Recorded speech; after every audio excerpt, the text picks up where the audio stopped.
Hey, today let's talk about the role of a CPO, a Chief Product Officer. In this video, we'll talk about what is this role, what are the responsibilities within this role, and what are the skills needed to get this role. As the highest ranking officer for the area of product management, the CPO is one of those roles that many people would like to achieve at some point during their careers. As a person that has been a CPO and a product director, I want to share my experiences of what this role is and what I heard from other people that have been working also as a CPO. But one thing that I want to say is that the role of a CPO is going to vary a lot depending on the type of company that you work. Even if you work in software or hardware, it might be different already, the role, but it's going to depend a lot on things like culture, the size of the company, the area where it's working. But there are going to be certain commonalities, which is what I'm trying to cover here. But of course, there's going to be different flavors of this CPO role depending on the company and what they are looking for.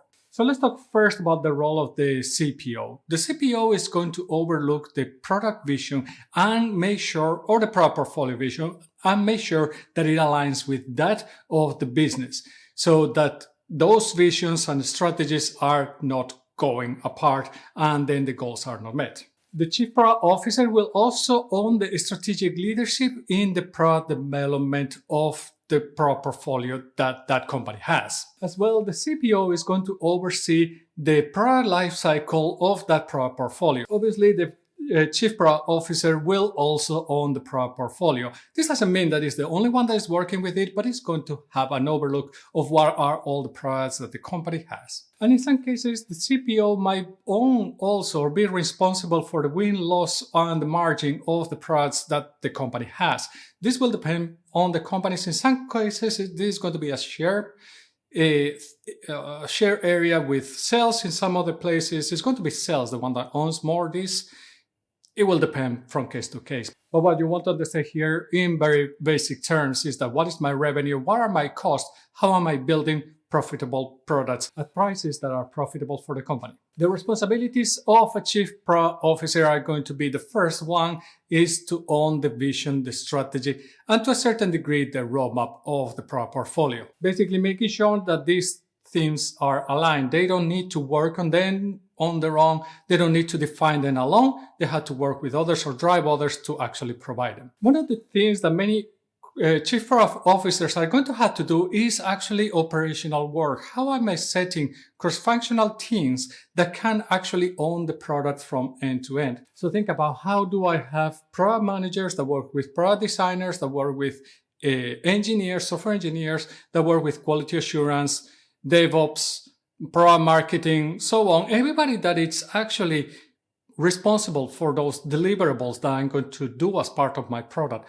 making sure that those are teams that work together, that they work cross-functionally, that they don't work in silos, that they don't have like handover, but basically that they work together in a day-to-day basis. Another of your responsibilities is going to be that you have to do market and research of different topics. You might do market analysis, competitor analysis, market research that is going to help me understand where is the potential for my products in the future. Should I enter a new country? Should I enter a new industry? Should I get a new type of customer or consumer to actually start benefiting from my product? Another part that a CPO is going to have to do is to set and prioritize product goals. This is basically like working with OKRs or KPIs that are going to help people based on the strategy and the vision that we have set to set these more individual goals that are going to help them achieve that strategy.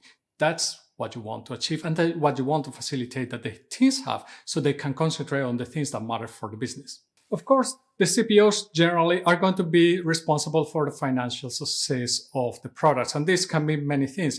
Can mean from the very basics that the product is actually serving the customers and solving problems that the customers have. But it can also be that this product is actually profitable and that I'm selling it at a profit and I'm not making losses. There are many aspects that are related to the financial success of your products. And even if you are not necessarily driving them and the only responsible in the company, you might be part, or you probably are part of this overall team, let's call it.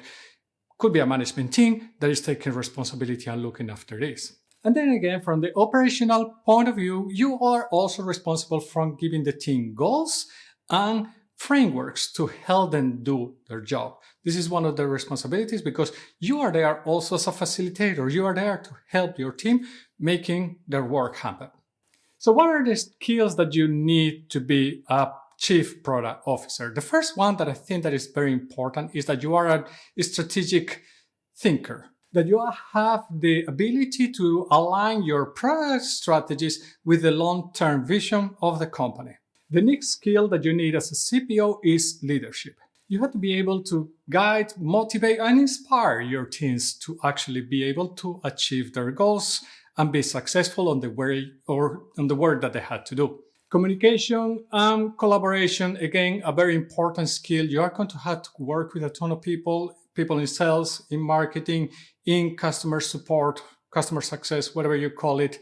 You are going to have to actually sell your vision to them. You have to or help them get a buy-in from what you want to achieve with your products and that they agree that this is the direction that you have to go. You don't only have to get a buy-in, but you also sometimes have to come to agreements. Sometimes you are just maybe not going to have or be able to build what you wanted, and you have to align with the company vision. There's going to be different situations where you might think that we had to go in a certain direction, but because of financial situations in the company, for now, those goals might have to be postponed to later stages.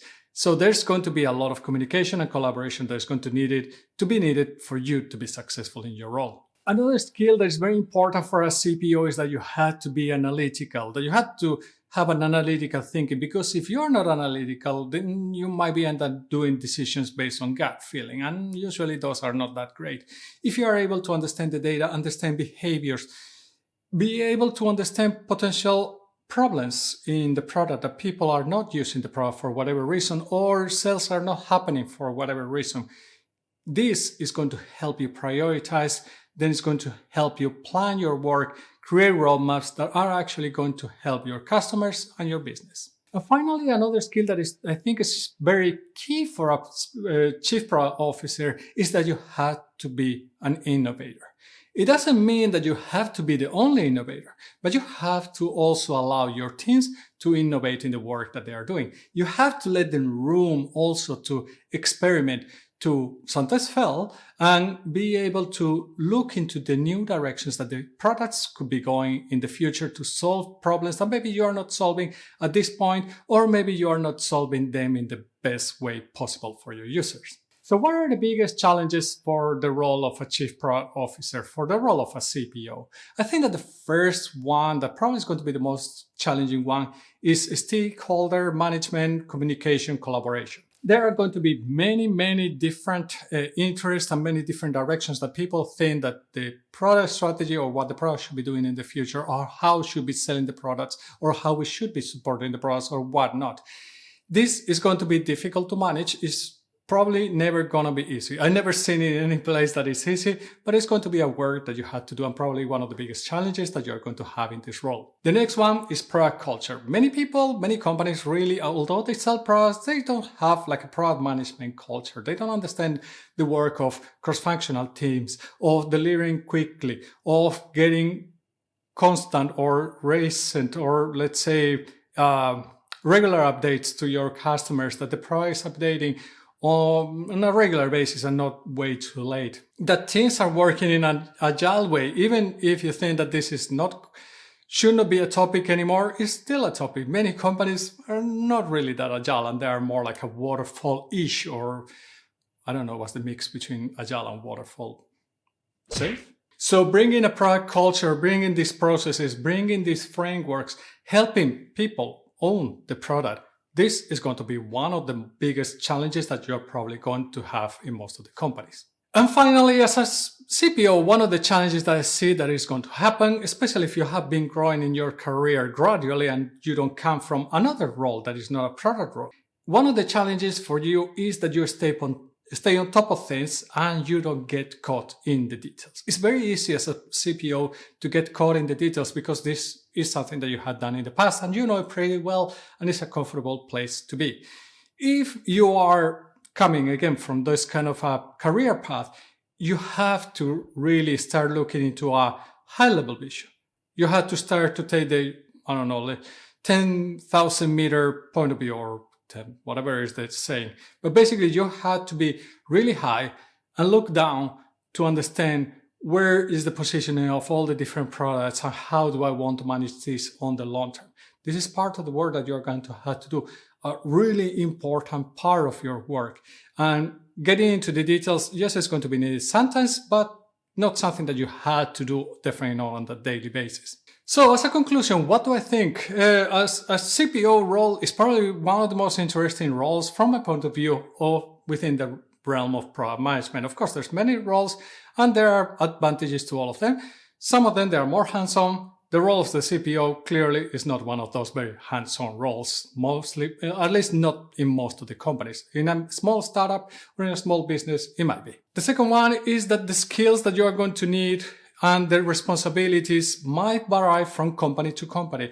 A small company, a startup will need something, a medium-sized company will need something else, a big company, it will need something usually completely different. So you have to understand, depending on where you are, how the company operates and what the role is going to be and what the responsibilities is going to be. But don't think that if you are in a CPO in a small company, it's going to apply the same if you are in a big company. And the same goes on the other way around. And finally, the role of a CPO is just to make sure that you are driving product success. And product success means that you are really solving problems for your customers and that you are doing it in a profitable way for your business. These are going to be key for you to be successful. So what is your role? Are you somebody that is looking to be a CPO? Are you already a CPO? If you're already a CPO, I'm pretty sure that your responsibilities and the way that you work is going to be slightly different or maybe totally different from what I've talked here. Hey, if you're one of these people, or even if you are some kind of a product leadership person, please comment below. What are your responsibilities to understand better? How do you do your work and what is important for you? Let's have that conversation down in the comments below. If you enjoyed the video, please give it a like and subscribe to the channel. It helps massively with what I'm doing here. And if you're interested in this role and or interested in following the career path of product leadership, you might want to check this video out about how to be a product director first. I will see you in the next one, and remember, stay safe.